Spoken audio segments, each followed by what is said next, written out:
Yes, nongeye kubasuhuza inshuti bakunze bacu mudahwema kudukurikira umunsi ku munsi, ubu duhema gukurikirana ibiganiro tugenda tukugezaho uko bukeye n'uko bwije, aho uri hose mu mpande zigiye zitandukanye z'igihugu cyacu cy'u Rwanda, uri hanze igihugu cyacu cy'u Rwanda mu bihugu bigiye bitandukanye, ndabasuhuje cyane. So guys, aya ni amakuru rero agezweho arimo kuvuga ku bitangazamakuru bigiye bitandukanye hirya no hino ku isi, haba muri Afurika ndetse n'ahandi iwacu Rwanda. Aya ni amakuru agezweho arimo kuvugisha abantu benshi cyane, by'umwihariko abanyamuziki bagiye batandukanye hariya muri Leta Zunze Ubumwe za Amerika. Iyi foto Lil Wayne akimara kuyisohora yavugishije abantu benshi cyane, akimara gusohora iyi foto cyangwa se video yambaye imyenda y'abapadiri, bahise bumirwa cyane baratangara. Bamwe bati ese Lil Wayne yaba yiyeguriye Imana, yaba yagiye mu by'Imana? Ese dore ko hari n'abatahwemye kuvuga ko Lil Wayne ashobora kuba yanaba yasimbura papa, ariko ayo ni amakuru abantu bagiye bavuga ku giti cyabo muri rusange.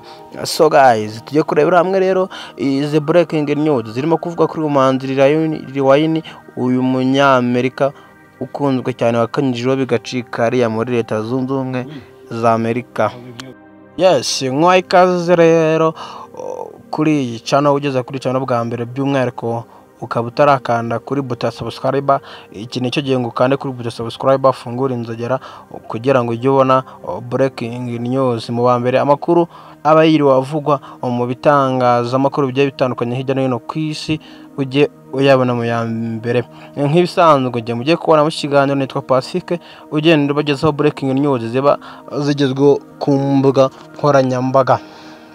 Yes, aya ni amakuru rero yaje kuvugisha abantu benshi cyane, ibitangazamakuru bigiye bitandukanye byakomeje kugaruka kuri iyi nkuru, bivuga ngo se Lil Wayne koko yaba yinjiriye mu by'Imana ku buryo ashobora kuba yaba nka musenyeri cyangwa se akajya no ku rwego rwo kuba papa. Ayo ni amagambo bakomeje kuvuga agiye atandukanye, ariko abandi bati nta musitari wo kuba papa. Lil Wayne yanyweye ibiyobyabwenge byinshi cyane, sinzi niba byashobora ko ashobora kuba yagera ku rwego rwo kuba papa. Guys, iyi ni inkuru rero yakomeje kuvuga nyuma y'uko inkuru yasohokaga ivuga ko Papa Francis yaba yitabye Imana. Benshi cyane bakomeje babigaruka ku nkoranyambaga zigiye zitandukanye, mwaribonye kuri social media zitandukanye, aho mu minsi yashize papa bavuga ko arwaye, bamwe bakaza gutangaza ko yaba yitabye Imana. Hagiye hagaragara amafoto agiye atandukanye arimo gucicikana ku mbuga nkoranyambaga zigiye zitandukanye, bavuga ko Papa Francis yaba yitabye Imana. Ndagira ngo nkubwire ko na n'ubu akirwaye, akivurwa, akitabwaho, ariko amakuru agenda varia i Vatican agenda atubwira ko Papa Francis ari kugenda amererwa neza uko bukeye n'uko bwije. Abantu benshi bari bazi ngo koko yaba yitabye Imana, ariko ntago ariko biri. Ntago Papa Francis yigeze yitaba Imana, aracari mu nshingano ze, aracyakora inshingano ze uko bikwiye ariya mu kazi ke ka buri munsi. Ngaya guko rero inkuru ikomeje kuvugisha abakristo benshi bagiye batandukanye kuri mbuga nkoranyambaga zitandukanye, haba hano mu Rwanda ndetse no ku isi hose muri rusange. Ni inkuru yakomeje kugarukaho n'ibitangazamakuru bigiye bitandukanye ndetse n'abakristo muri rusange bagiye batandukanye.